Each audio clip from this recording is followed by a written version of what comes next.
So, you've got halfway through your training routine and you've realised you're bollocksed. Or you've made it through a week of training and now you cannot make a cup of tea. This could be due to the amount of fatigue that you are racking up across each of these sessions.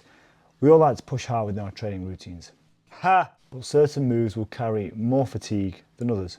Take the barbell squat, for example. Mac Daddy Cheek Expander Extraordinaire. I may have exaggerated that a little. But nonetheless, it will provide you with growth that will make the local donkeys jealous.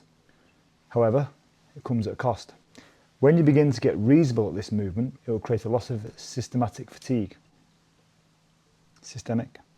When you begin to get reasonable at this movement, it will create a lot of systemic fatigue. That is, fatigue across the body as a whole. So there is a risk of it impacting your performance with your other training movements and recovery capabilities as well. Enjoying the sound of my voice? Hit the follow and lean in for more.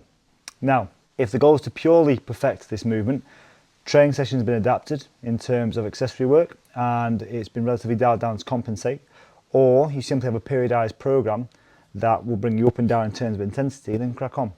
But if you aren't aware of this and try combining it with other large movements, let's take the overhead press, the bench press or deadlift for example, then there's going to be a knock-on effect in the amount of maximal performance you can get out of these movements. It is costing you training tokens.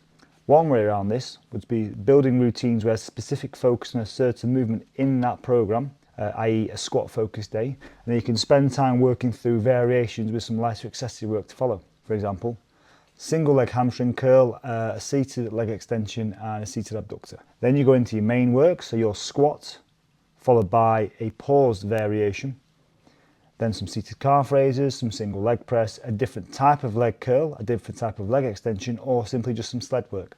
That is one of the many ways you could structure this type of routine. Alternatively, you could keep multiple large movements in the program together, but alternate the focus of each move in that week and cycle through these concurrently. For example, week 1 could be a heavy squat, followed by volume bench work, followed by light speed focused deadlifting.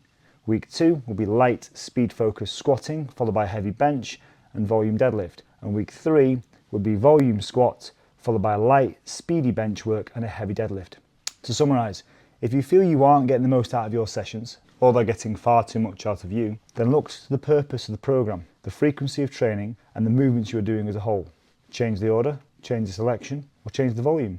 But to repeat the same thing and expect different results is the definition of insanity, right?